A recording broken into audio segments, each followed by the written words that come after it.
Welcome to the webinar, and thanks for being here.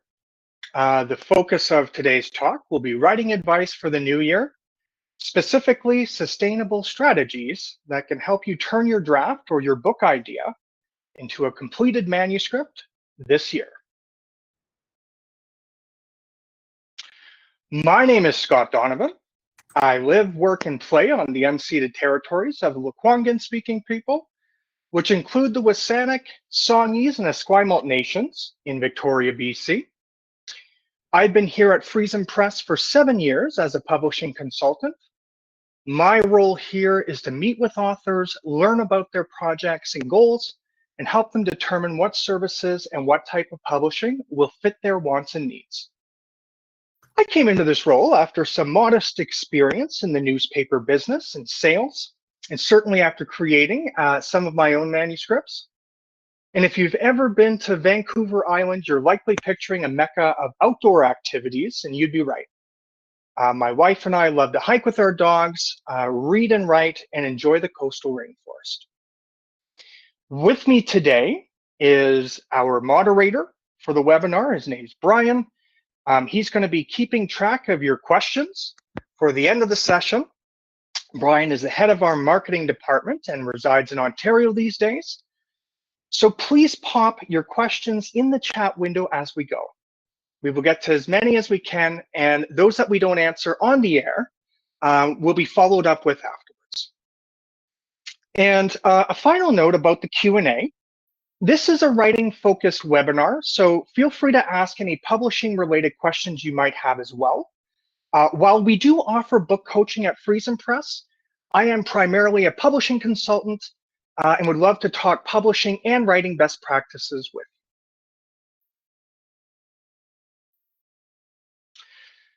you. Now, before we get into the agenda, I'm going to share something that has helped many of my authors get to the finish line in creating their rough drafts. It's from an episode of The Simpsons, and it outlines the differences between the romantic, idyllic idea of writing versus some of the realities of treating writing like a craft and a practice. There's an episode in season 23 called The Book Job.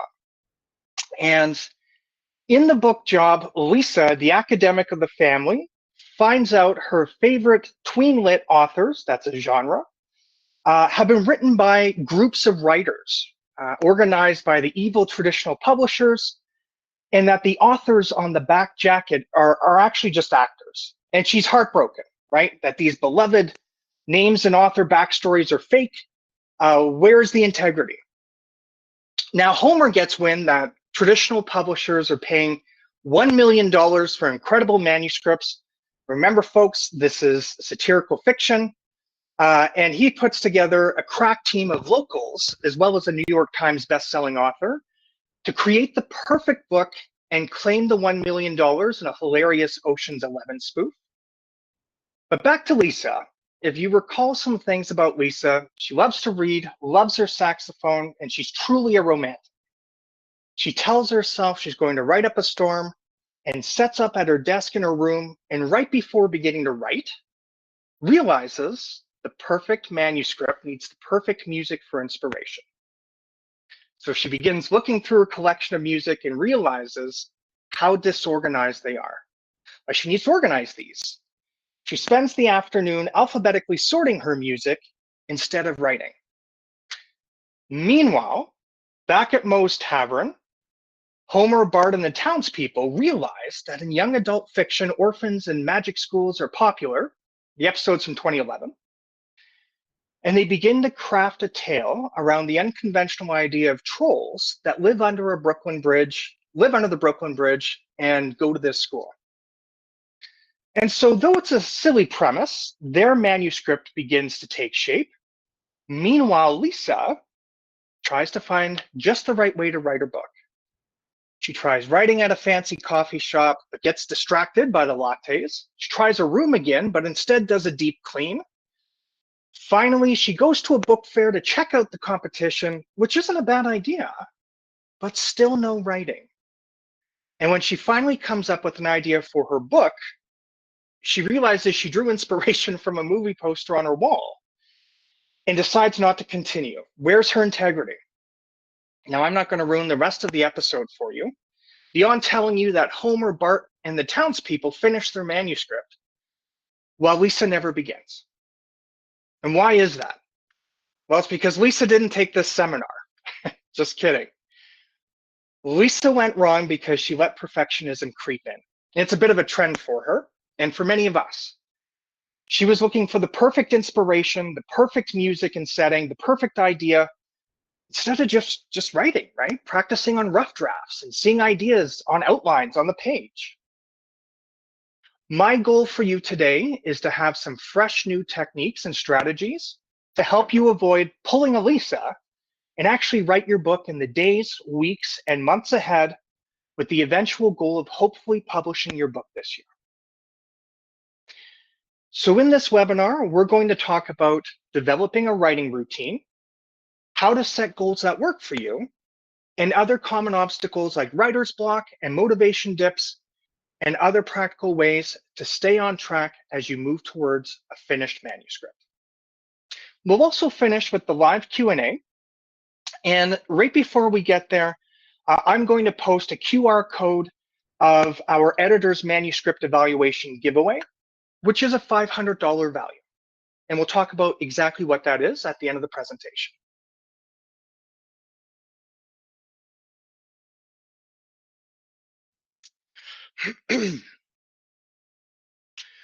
So one big mistake many new writers make is trying to write when they feel like it. While motivation is useful, it isn't reliable, but structure is. I think we can all agree that this is where Lisa went wrong. That's why developing a consistent routine is important for anyone trying to write a manuscript. To start down this path, figure out when you write best and what role writing plays in your life right now. Then set priorities that respect that. There's no right or wrong answer to these. But you need to define your expectations for the writing project in order to set yourself down the right path. Why are you writing your book? Is it personal fulfillment, personal growth, sharing your story? Knowing your why makes all the rest easier because when life gets busy, your priority determines what survives. A writing routine doesn't have to be a rigid schedule, but a rhythm you can live with daily or weekly is going to be essential to your success. Everybody's style is different. Some of you may write best in the early morning. I know I do. Others late at night, some in long bursts, some in small, consistent sessions. The key is to find what works for you and stick with it. What works for me and many other writers is to schedule writing on a calendar in your phone. Block it out. Imagine if, instead of trying to stay super inspired, Lisa made an outline or just started typing out ideas.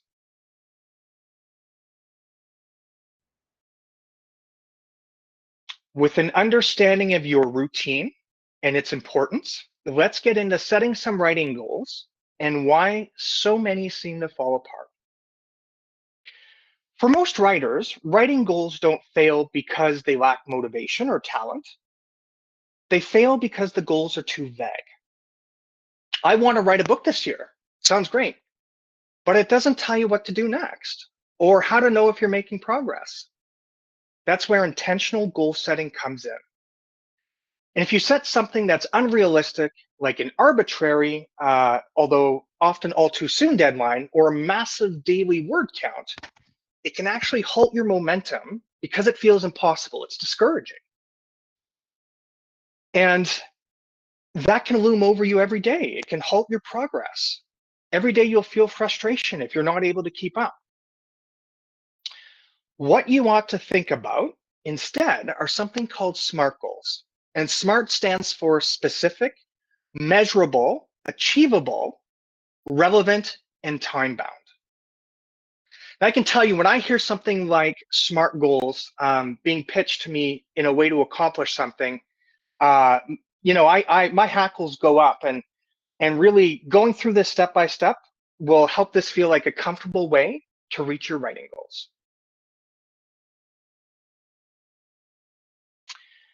The SMART method begins with specificity. That's what S is for. Writing a book doesn't happen all at once. It happens through a series of clear and concrete actions. An unambiguous, well-defined goal gives you clarity and direction. So instead of staring up at the daunting mountain ahead, you chart a path to the summit one step at a time.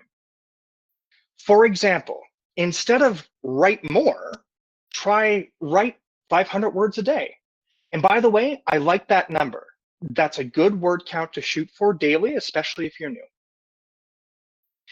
Instead of finish editing, try complete revisions on the first 3 chapters this month. And revisions are a bit of a slog. I think that it's very worthwhile to cut that down and even into smaller goals. Specific goals remove guesswork. You'll know exactly what step you're on, and that makes it much easier to sit down and begin.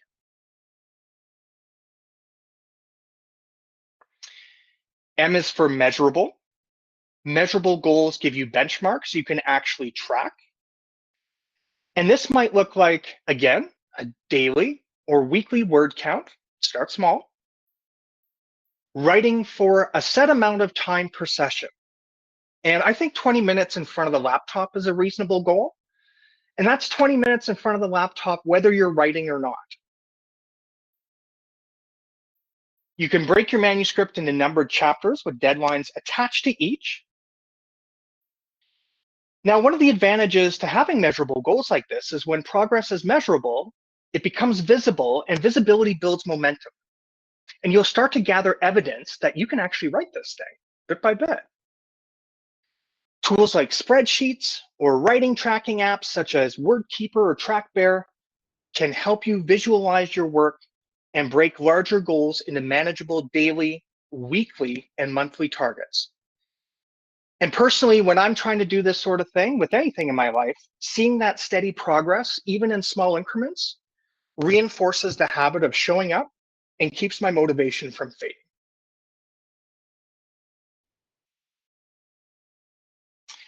SMART goals challenge you, but they also respect reality. And A is for achievable. So what does this mean? A goal that ignores your available time, energy, or responsibilities can quickly lead to frustration or burnout. For example, writing and publishing a 500-page historical novel in 6 months may not be achievable if you're trying to balance your full-time job and your family commitments, especially if you have to research it first. Everyone's busy. That doesn't mean you abandon the goal. It means you break it down. Instead of finishing this year, try write a rough draft of your manuscript in 6 months. Or even if you're doing research, read 4 books about your historical period in the next 8 weeks. So achievable doesn't mean lowering your standards. That's really important. It just means setting smaller goals that you can realistically follow through while stretching yourself, because that's where the growth happens.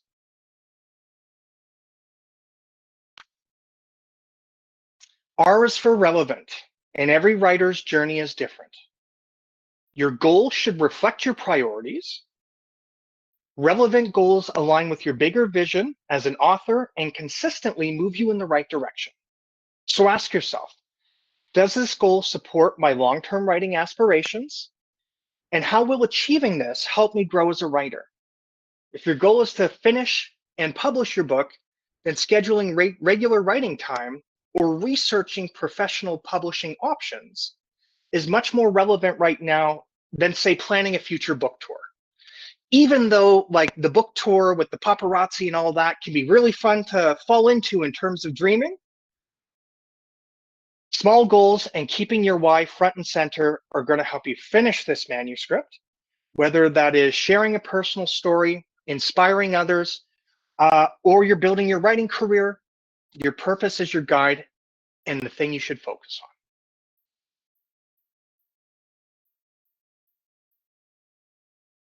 T is for timeline. A goal without a deadline is easy to postpone. Time-bound goals create structure and momentum by giving your work a time frame. Now, when I hear deadlines, I think about the newspaper business. I think about Peter Parker and his boss from Spider-Man Peter Parker's always getting in trouble in front of that desk from Jameson because he's behind on the deadline, right? So here's your opportunity to reframe that. Deadlines don't need to feel restrictive. Think of them as checkpoints.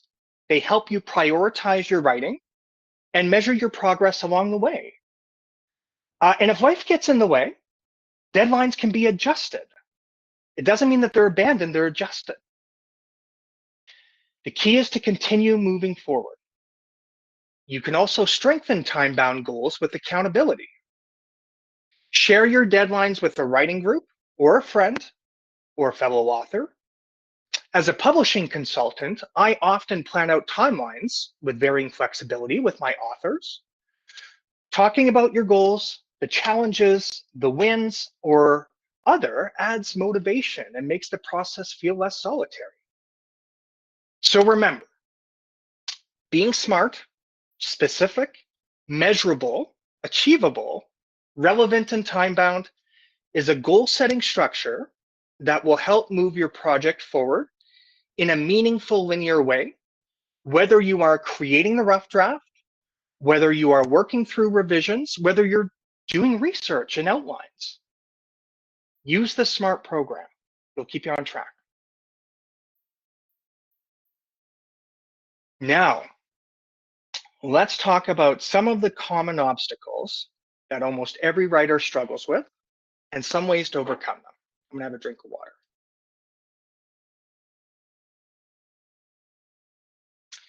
These are writer's block, self-doubt, lack of time, and perfectionism, or what I call Lisa Simpson syndrome.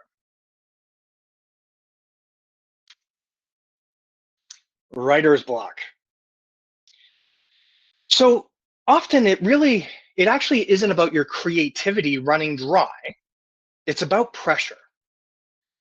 When your goals feel too big, and this is the most important part, perhaps, your expectations too high, even opening a blank document can feel like standing at the base of an enormous mountain. The more intimidating the task seems, the harder it becomes to take the first step. One effective strategy is to lower the stakes. Allow yourself to write badly. The only bad sentence is the one that you don't write. Free write for 5 minutes. Write a single paragraph, a few sentences, or even 100 words. Give yourself permission to produce imperfect work. That'll unlock momentum. Often just starting is enough to break the block, and it builds from there. You can always revise later. The first draft is about moving forward and telling yourself the story, not achieving perfection. And I can tell you that I want to say 80% of the manuscripts that I see not get completed, it's because of the fear of making a mistake during the rough draft. It's a rough draft. Let it breathe. Self-doubt. Almost every writer experiences moments of self-doubt, but they don't reflect the value of your unique voice. Your story matters because you are the one telling it. The key is to keep writing despite the doubts. Don't let criticism prevent you from finishing the manuscript. Editing and polishing comes later, but right now the priority is to get your ideas on the page. Every word you write, even the messy or imperfect ones, brings you closer to seeing the full story take shape. Progress is the antidote to doubt. Write with the door closed. You're telling yourself the story. A lack of time. Life can be busy. We know this. Work, family, responsibilities, and everyday obligations can make it feel impossible to dedicate hours to writing. The solution isn't to wait for the perfect condition. It's to create consistent time, even if it's not hours of writing. Do it in small increments. You don't need massive blocks to make meaningful progress. Writing for 15 minutes a day or dedicating a couple of hours on the weekend adds up surprisingly fast. The key is consistency. Show up regularly to build habit and momentum. Even short sessions repeated consistently, move your book forward in ways sporadic, long sessions never can. So I'm going to say it again. Even short sessions, repeated consistently, move your book forward in ways that sporadic, long sessions never can. Because when you spend time away from your story, you're pulling yourself out of the manuscript, and it just gives you another hurdle to come back to if you're sporadically working. Sporadic writing works for some people. Smaller sessions of 15 to 20 minutes, more often, usually does a much better job. So, perfectionism. Does this resonate with anyone? Perfectionism is one of the quietest and potentially most damaging obstacles writers face. It convinces you that every sentence needs to be polished before you can move on. And that mindset can bring progress to a standstill. That's what I've been saying. So it's Stephen King in his book On Writing, which is a memoir of the craft. He talks about writing with the door closed. So you're not thinking about what your friends are going to think, your ideal reader, or the New York Times. You're just telling yourself the story. And I often will recommend to my authors, don't share it yet. Because feedback on a draft that you haven't revised and that you're not 100% happy with yet or close to that is going to be feedback that will probably land discouraging. But it's not feedback on what is, to this point, your best work. So don't share it, is one idea. There's no right or wrong in this draft, and there's no editing. When you try to edit as you write, you slow your momentum and increase self-criticism. One effective strategy is to clearly separate drafting from editing. Give yourself permission to write something imperfect now, knowing you can fix it later. One strategy I recommend to my authors is this. When you sit down to write today, don't start by reading what you wrote yesterday. As soon as you do, you're engaging the editing part of your brain instead of the creative part. Instead, keep a writing journal. And I love buying a journal. Keep a writing journal. When you finish a writing session, make a short note of a sentence or two to the effect of, here is the scene I ended on. Here is what I think happens next. Or this is what I think I want to write about next.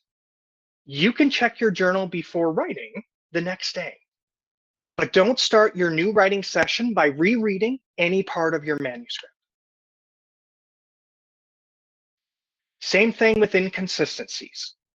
If you see that your character is doing something in chapter 7 that is incongruent with how you remember writing them in chapter 1, don't fix it now. Make a note in your writing journal. Page number, character, and maybe under quotations, did they act like this earlier?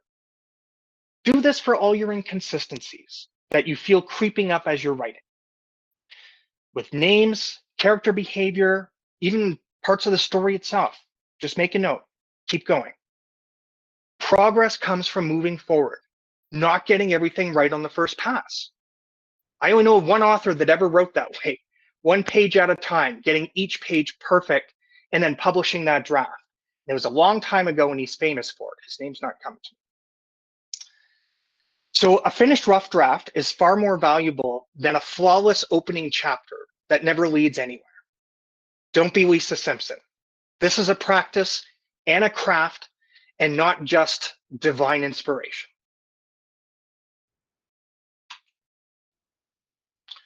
Writing a book is more like a marathon than a sprint.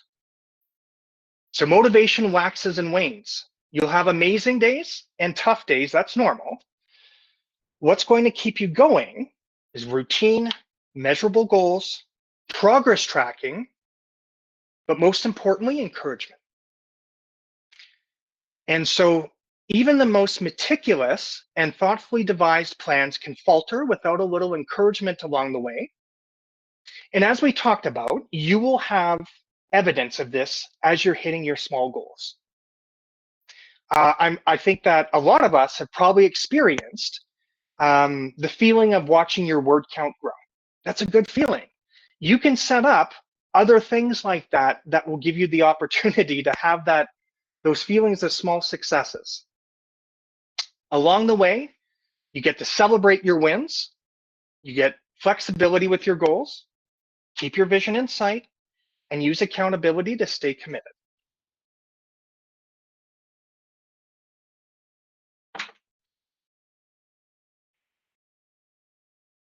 So celebrating wins. One of the easiest ways to lose motivation is to only acknowledge progress when something major happens. Like finishing the entire book or reaching publication can feel so far away that everything else seems insignificant by comparison. But writing a book is built almost entirely out of these small wins. Completing a chapter, hitting a weekly word count, solving a tricky plot point, or simply showing up on a difficult day are all meaningful signs of progress. Taking time to acknowledge these moments reinforces the fact that forward motion is happening, even when it doesn't feel dramatic. Celebration doesn't need to be elaborate. In my mind, I think of all of my favorite authors, how they talk about having dinner with their spouse and their agent to celebrate the finishing of the draft, right? Well, that was, 2 years of work, perhaps. It doesn't need to be that elaborate. Checking off a task, pausing to recognize a milestone, or giving yourself permission to rest can be enough to strengthen momentum. These moments help build confidence and remind you that your effort matters. For flexibility, I promise you no writing plan unfolds perfectly. There will be weeks when your pace feels off, your routine stops working, or a particular section of your book demands more time than you expected. When that happens, it's important to see adjustment as part of the process, not a sign of failure. Flexibility means that you're willing to refine your approach while keeping your end goal in sight. You might shift your writing schedule, change to measure progress, or temporarily move to a different section of your manuscript. Adapting in this way helps prevent frustration from turning into avoidance and keeps your plan working with you rather than against you. One example of this is if someone's experiencing writer's block. Often I'll counsel, just drop that scene altogether and pretend that you finished it, start new with what you think's coming next in the next chapter. Staying flexible allows your writing practice to evolve as your project evolves, which is essential for long-term momentum. You're building this muscle, you're practicing with it, it's going to get stronger. Keep your vision in sight. When motivation dips, reconnecting with your why can make all the difference. Writing a book is demanding, and it's easy to lose sight of the bigger picture when you're focused on day-to-day challenges. So visual reminders can help anchor you. A vision board, a meaningful quote, or even a sticky note with your working title can pull your focus away from short-term struggles and back to your large purpose.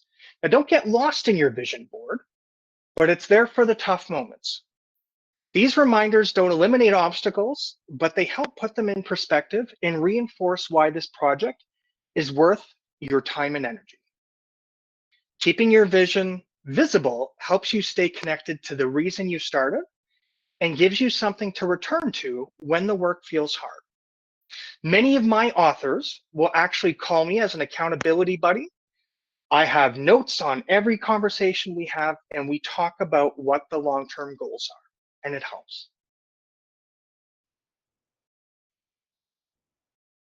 And as we discussed under accountability, which segued into that nicely, writing can be a solitary process, and that makes it easy for letting goals slide. And that accountability introduces gentle external pressure to keep you showing up. And I'd like to think that I am of the gentlest external pressure.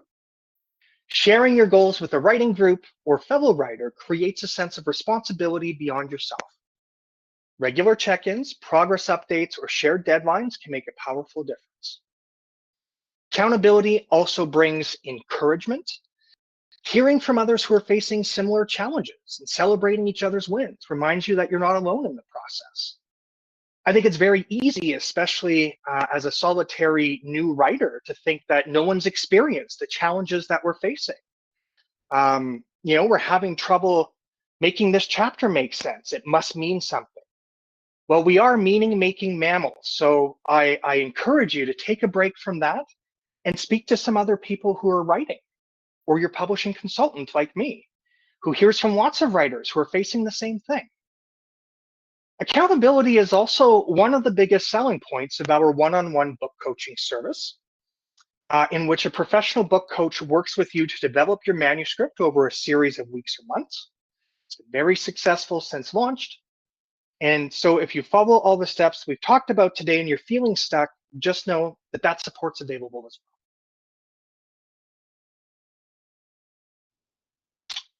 Now, before we get to the Q&A, this is the window for the evaluation giveaway.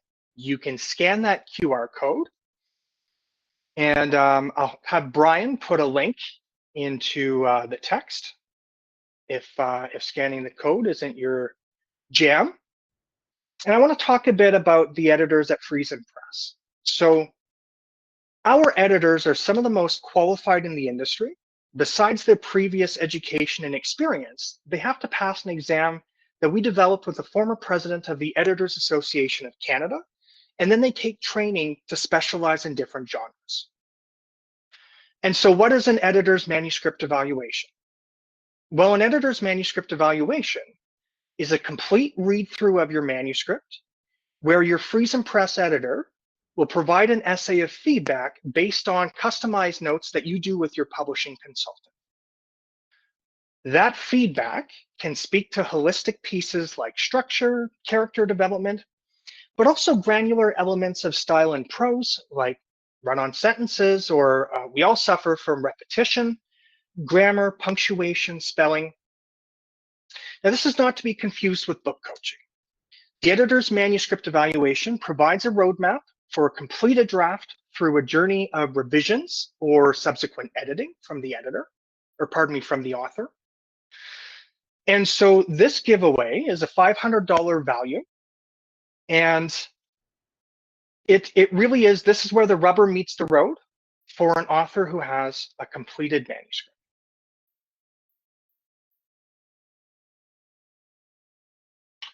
We're just about to throw it to Brian to lead us into the Q&A. He will have a bunch of questions lined up. If you have any questions at all about writing or publishing, please drop them in the chat window. And before we get into the Q&A, you can find me at extension 151 using the 888 number there. My email is there. Don't hesitate to reach out to me for any publishing support. Love it. Thank you, Scott. And thanks so much, everyone, for all the great questions. Before getting into the Q&A, I wanted to shout out some of the great comments people left. We had Dana say, "This is wonderful. I think I'm like Lisa Simpson. I create blurbs that I need to weave into my narrative.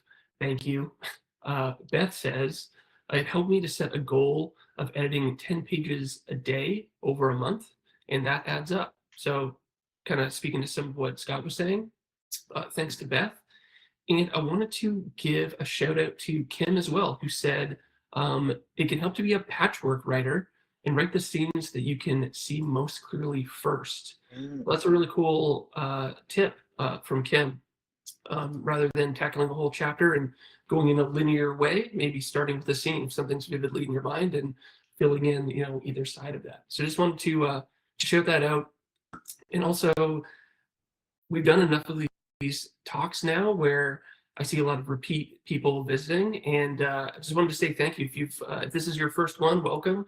But if you've been coming to these over the months we've been doing them, we really appreciate that, and it's really nice to see some familiar names on screen. I can't say faces, but we really do appreciate that. So without further ado, let's get into some of the questions here.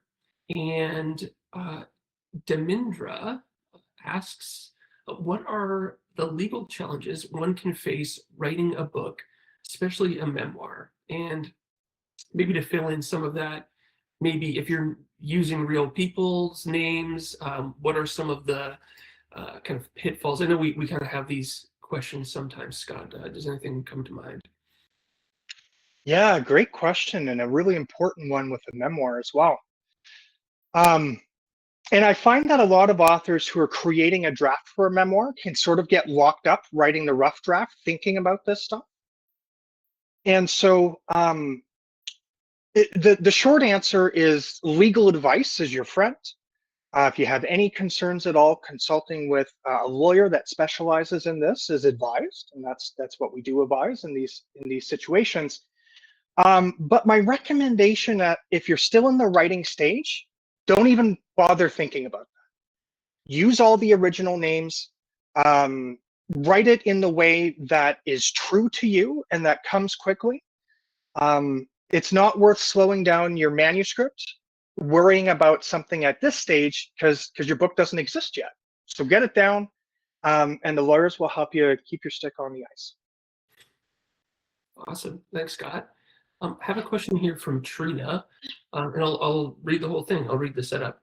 I find it takes me time just to get into the mindset to write, and every interruption after that makes it hard to get back into it.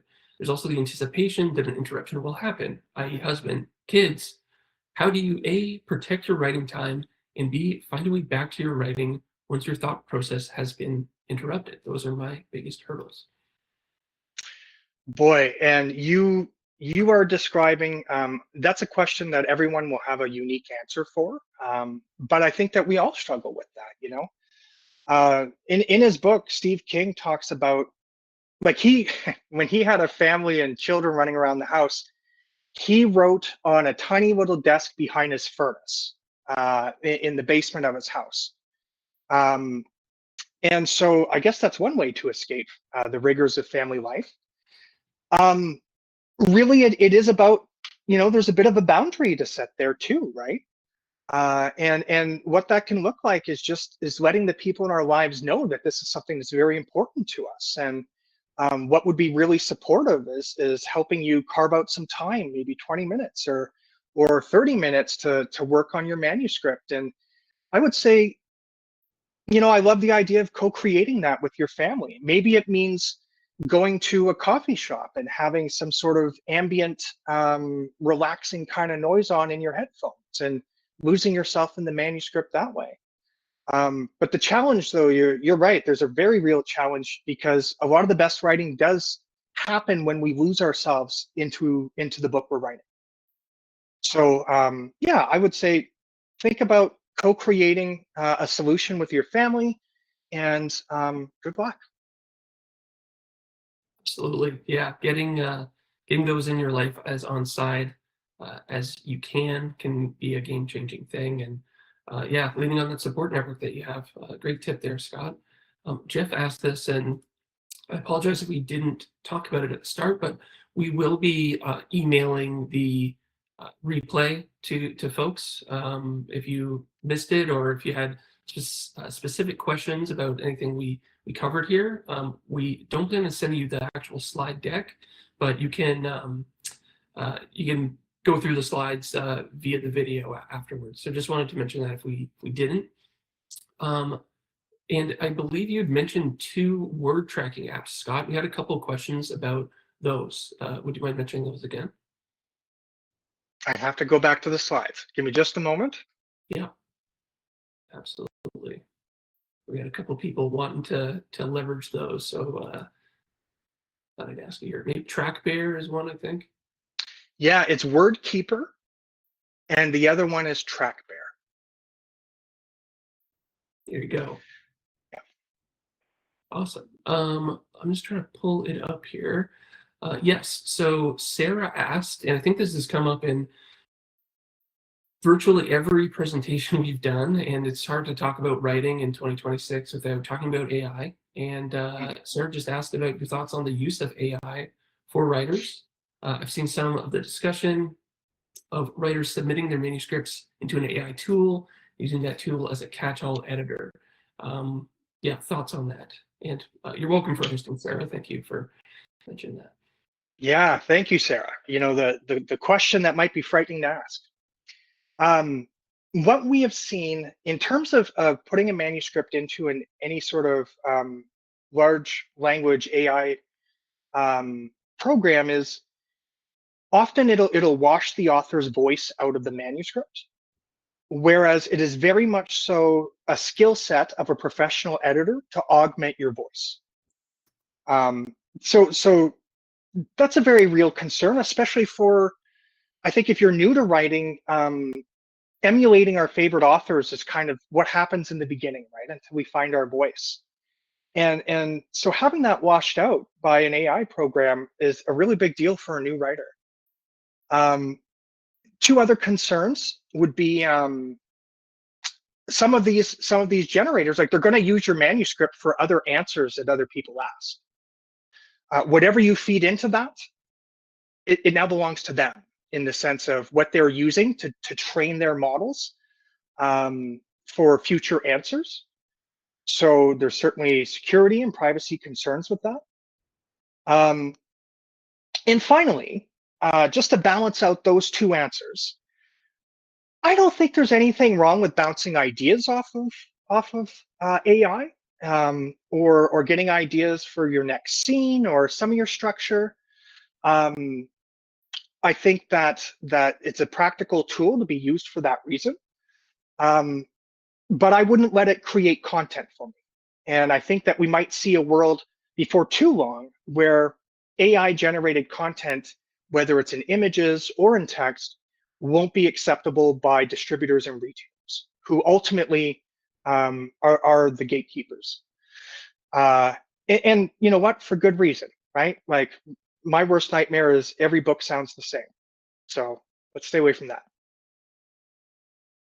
Totally. Got a question here from Barbara, who says, the manuscript evaluation, how do you stay positive when that comes back? I'm in the waiting zone for mine and nervous to get the feedback. And I think that kind of ties into a bit of a bigger thing when you're showing your work to someone else. Yeah, well, can you kind of speak to some of that, Scott? Oh boy, can I. It was Barb, right? Yeah, Barbara, yeah.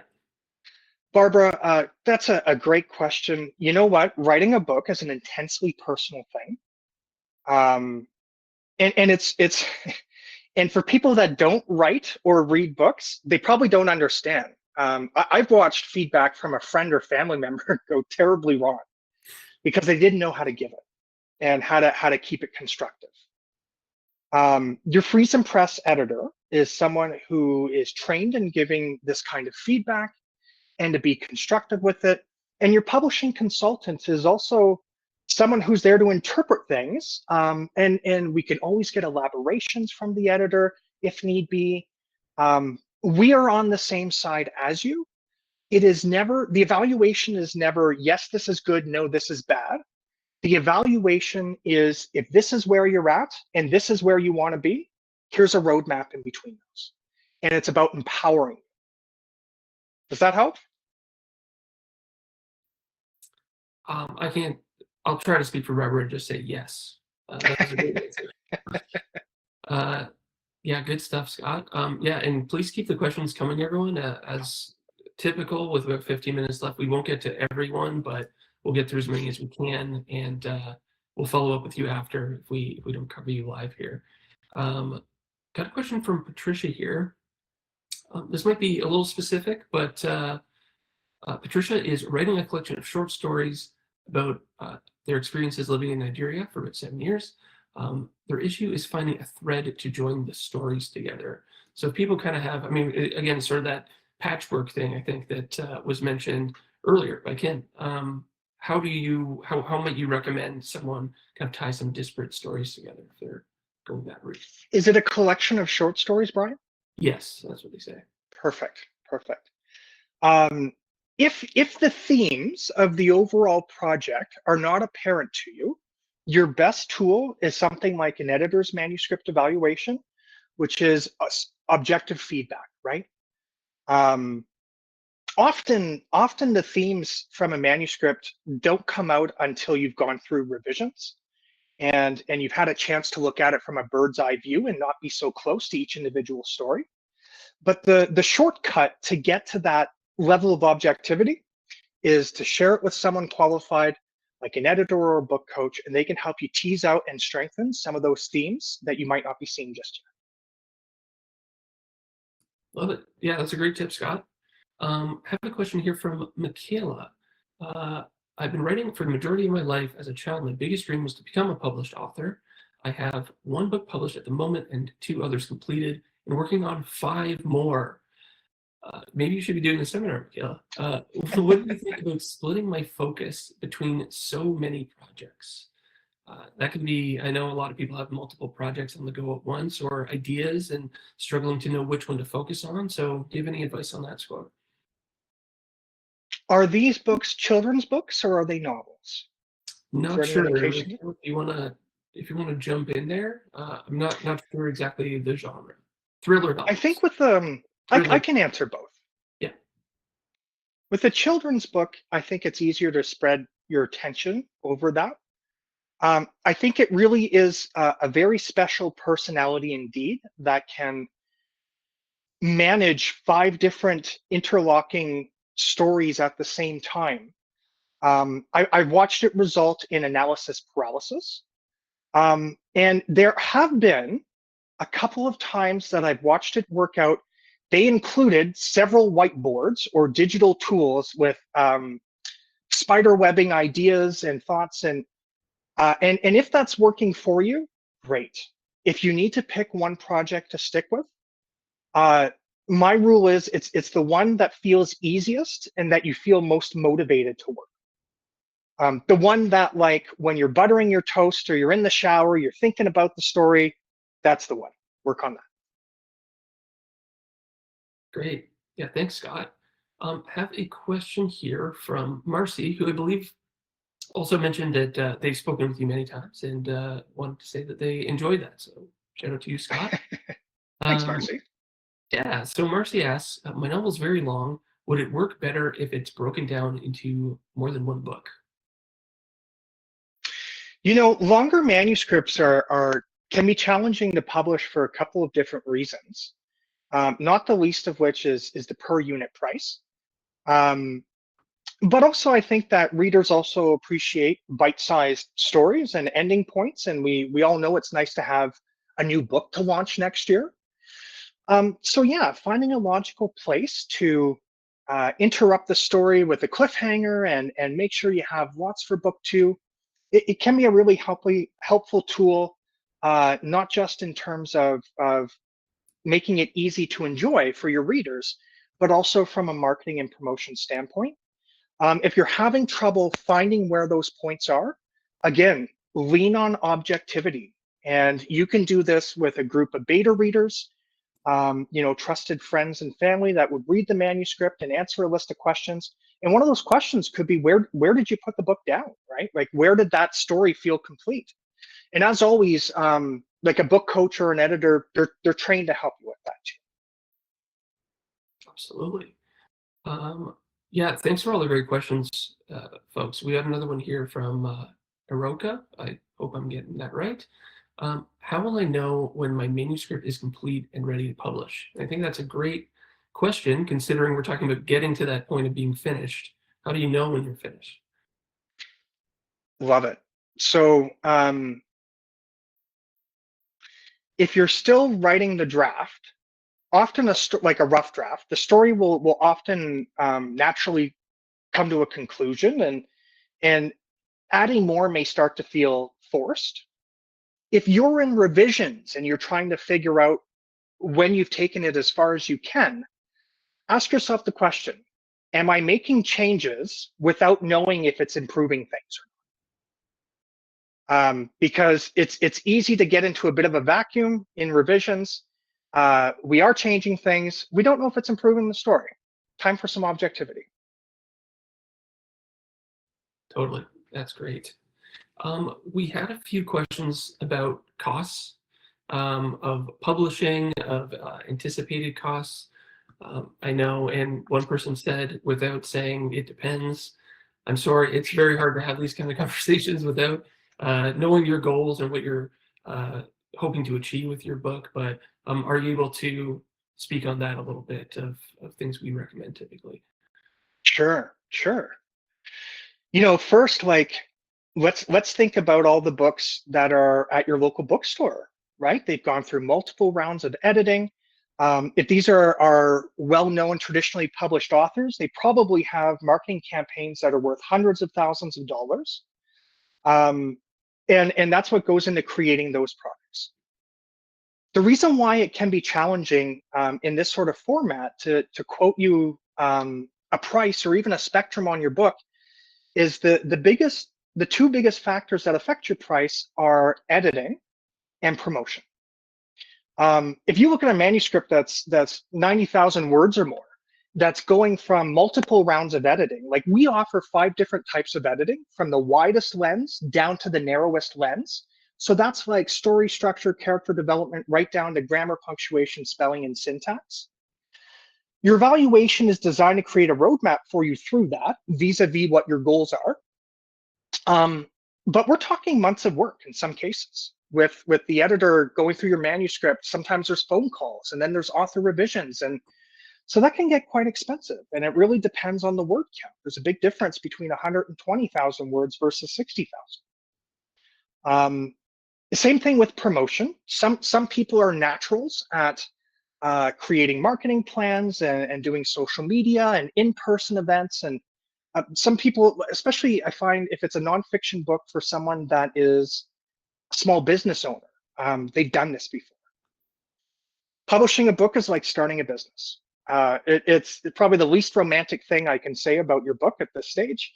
But the more you think about it that way, the more it'll prepare you. And so in that case, thinking about publishing a professional book to compete with traditionally published books out there, a budget of $5,000 to $15,000 is really does not seem like that big of an investment as a business startup. Absolutely. I hope that wasn't too evasive. No, it is such a nuanced thing, but no, I think you did a great job there, Scott. And our services, I'll just add, our services start at $2,200, but we see a lot of like, often that is for family projects, hobby projects. We don't want to leave them out too. Those are really fun projects. But I would say most of the commercial work, we usually see between 5,000 and 15,000. Yeah. Sorry, I had one queued up here. I had a question from Sean. This is more on the traditional side. So Sean was asking, when is the ideal time to approach a publisher in the field of nonfiction? Is it once you have a book pitch, a book summary, or a rough draft? And I know that's not really our space, but if you had any insights on that. Great question. Think of pitching your book as an audition. And so an actor wouldn't show up for an audition without their hair being combed, or without knowing their lines, or without wearing their best suit. And really think about your manuscript like that. We have lots of authors who are querying agents for traditional publishing, use our standalone editing services to make sure their manuscript is in the absolute best shape possible, so that when you follow the arbitrary rules of getting your manuscript in front of someone and you finally get there, make sure you're putting on your best show, you're putting your best foot forward. So no one buys ideas. People buy manuscripts and business situations, which is why a lot of these agents are also looking at social media followings and that sort of thing. But in terms of your manuscript, as polished as possible. Yeah, and that echoes something that one of our attendees, Kim, has mentioned twice, and they say never submit a rough draft to an agent publisher. So yeah, echoing that. And Kim, you've been right on the money with a lot of your comments here. Really enjoyed reading them. Sorry, had another question queued up. There's a bunch here. Oh, I can't recall who asked it, so sorry for missing this, but we had a question about if our support is local. I'm not exactly sure where this person was based, but I thought it was an opportunity to sort of talk a bit about FriesenPress and where our team works. Sure. Sure. So we are based in Altona, Manitoba. That's where we're headquartered. We've been there 117 years.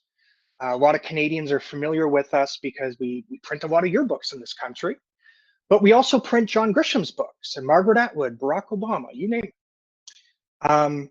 In this world of professional self-publishing, we've been here for 17 years now. And we are spread out between, we have three hubs, Victoria, Calgary, and Winnipeg. And the entire process takes place online. I've published authors in Africa, in Ireland, the UK, and it works very well as an online process because a book is digital before it's printed. So everything we're working with exists on a screen. So it makes sense to do it online through video chats, phone calls, and other tools working through our author center. Yeah, absolutely.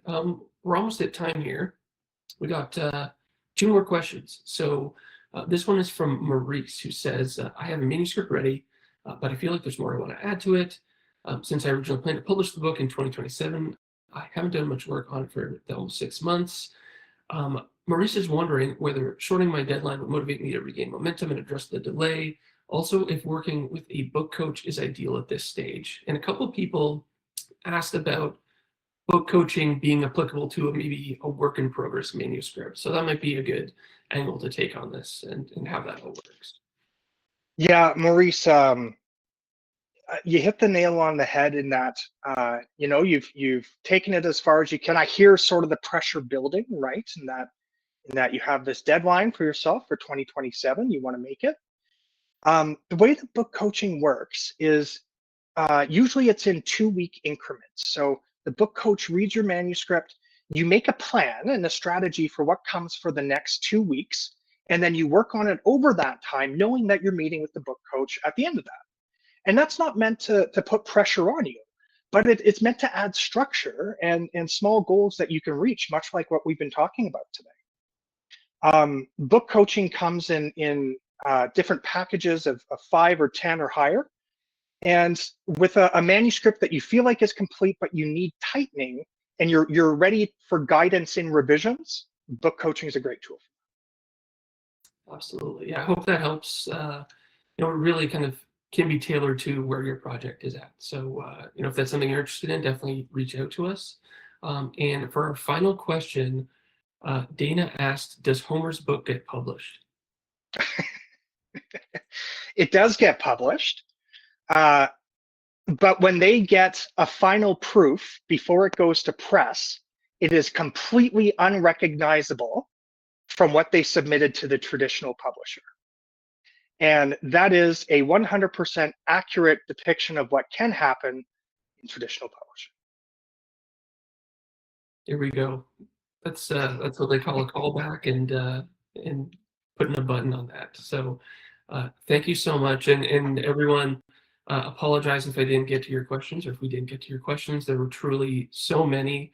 It was a very engaged group, and we really appreciate the activity.